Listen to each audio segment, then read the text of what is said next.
Merhabalar. Evet, dünyada bir ilk olan Alize Pufi ile yeni bir örme mantığı. El örgüsü ipliğinde farklı bir dizayn, örme kolaylığı, battaniyede, bebek battaniyesinde hafiflik ve el örgüsü bilmeyenlerin bile yapabileceği bir çalışma olan Pufi gerçekten farklı bir iplik. Bununla yine farklı bir teknikle karşınızdayız. Yine el örgüsünde böyle bebek battaniyeleri yapacağız fakat şiş ve tığ kullanmayacağız. Sadece parmaklarımızı kullanarak bu battaniyeyi örebileceğiz. Burada yine farklı bir teknik çalıştık. Diğer videolarımızda da her videoda ayrı teknikler göstererek böyle Pufi'yi zenginleştirmeye çalışıyoruz. Sizlere farklı battaniye fikirleri göstermek istiyoruz. Biz bu battaniyeyi örebilmek için 5 yumak Pufi kullandık. Çok hafif 5 yumak Pufi, oldukça da yumuşak, bebek ürünlerine çok yakışan bir iplik oldu. Alize bu ipliği tamamen kendisi tasarladı. Bütün tescili hakları kendisine ait. Sizler için dizayn ettiği bir iplik. Evet, zaten yarısını da ördü. Bütün ilmeklerini hazırladı. Size sadece bunları geçirmek kaldı. Göstereceğimiz böyle tekniklerle sizler çok keyifli battaniyeler yapabileceksiniz. Şimdi alalım ipliğimizi. 50 ilmek bizim için bir bebek battaniyesi örebilmek için çok ideal bir en. Daha da büyük yapabilirsiniz tabii. 50 ilmeği sayıyoruz. 51. ilmeğimizden çalışmamıza başlıyoruz. Gelen ipliğimizle 51. ilmekten geçirmeye başlayarak çalışmamıza başlayacağız. Şimdi buradaki örnek bir saç örgü mantığı. Saç örgüsü, el örgüsünde biliyorsunuz o mantık fakat tabii biz bunu şişle yapmayacağız. Şimdi hazır maylarımızla nasıl yapabileceğiz bakalım. Bunu görelim hep birlikte. Evet, burada ben çift ilmeklerle başlıyoruz tabii. Saç örgüsünde çaprazlama gerekiyor çünkü. İpliğimizi alıyoruz, ilk ilmeğimizi açıyoruz. Şöyle ilk ilmeğimizi açacağız. Biraz burada iplik kalmalı. Varsa açmayacağız. Açmadan devam edeceğiz. 2, 4, 6, 8, 10 ilmekle biz çalışmamıza başlayalım şimdi. Siz 50 ilmekle başlayacaksınız. Çabuk dönüşler yapabilmek için biz az tutalım. Normal 51. ilmeğimizi alarak arkadan öndeki ilmeğin içinden geçirerek örmeye başlıyoruz. Sıradaki ilmeğimizi alıyoruz. Zemin ilmeğimizin içinden geçirerek düz örgü mantığında örüyoruz. Bir sıra.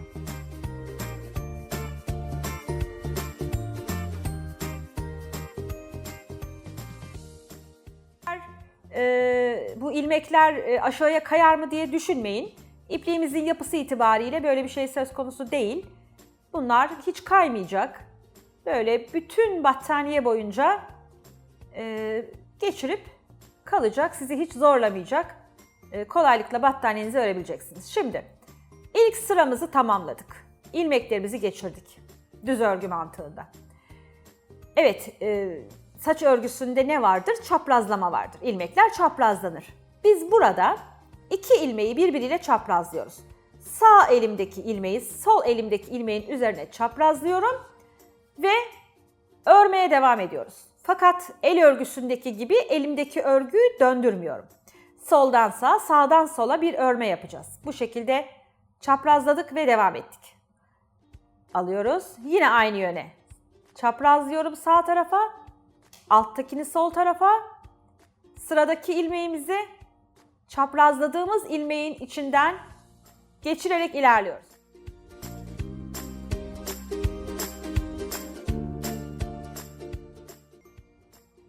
Sırada gelen ilmeklerimizi. Yani bu bizim normalde el örgüsü ipliğindeki mantığı düşünürsek yumaktan gelen ipimiz. Ama örülmüş.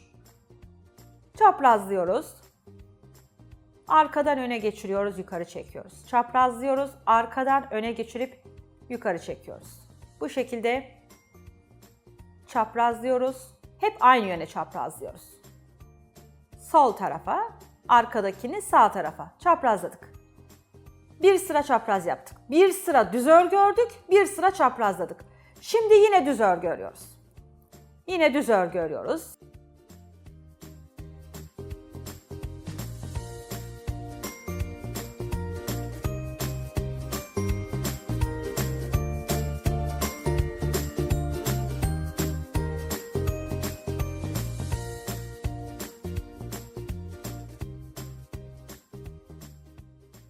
Düz sıramızı yine tamamladık. Çaprazladık. Düz sıramızı tamamladık. Şimdi yine çaprazlıyoruz. Bir sıra çapraz, bir sıra düz örgü. Bir sıra çapraz, bir sıra düz örgüyle battaniyemizi öreceğiz. Çok kolay. Yine aynı yöne. İkinci ilmeğimizi birinci ilmeğimizin üzerine sola doğru, birinci ilmeğimizi arkadan sağa doğru çaprazlıyoruz. Gelen ipimizin ilmekleriyle örmeye devam ediyoruz.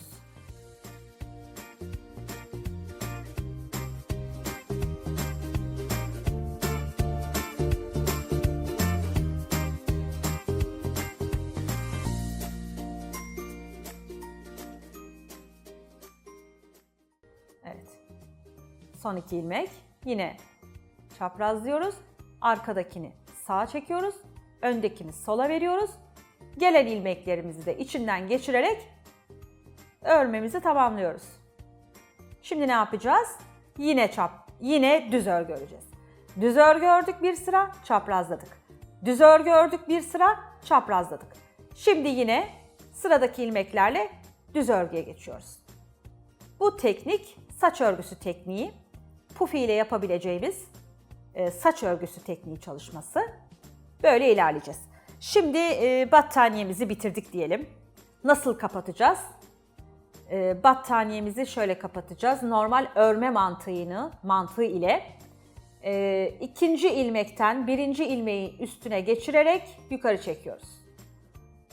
Sıradaki ilmeğin üzerinden ilmeğimizi geçirip yukarı çekiyoruz. Bu şekilde ilmeğimizi veriyoruz, yukarı çekiyoruz. Kesmiş oluyoruz.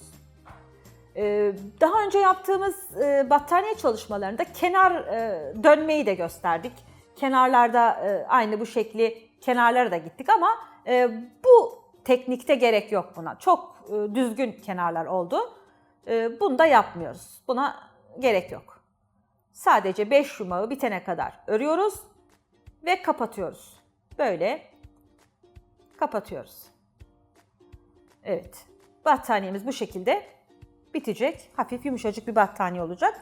Bu iplik kullanımında bir şey daha göstermek istiyorum. İpliğimiz bitti diyelim. Şimdi alışık olmadığımız bir iplik dizaynı olduğu için böyle kesiyoruz. Şimdi bu iplik bitti diyelim. Ne yapacağız?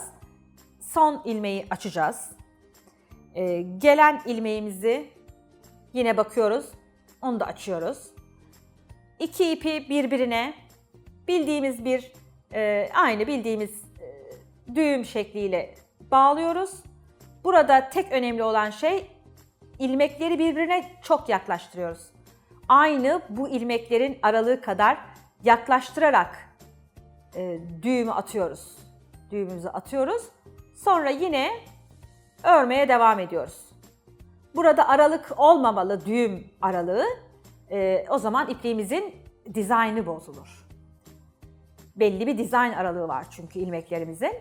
Yine düz örgüyle bağladık ipliğimizi. Devam ediyoruz. Sonra bunu dibinden de kesebilirsiniz. Hiçbir şekilde açılmayacak. Yanda da yürütebilirsiniz. Evet, böyle devam edilecek çalışmaya. Şimdi Alize Pufi'nin tabii böyle düz renkleri olduğu gibi kendinden süslü dizaynı olan, süslü renkli dizaynı olan iplikleri de var. Bunlarla da battaniye çalışmaları yaptık. Onların da videolarını izleyebilirsiniz. Evet, tekrar farklı bir teknikte buluşmak üzere. Alize Pufi ipliğimizle keyifli örgüler diliyorum. Hoşça kalın.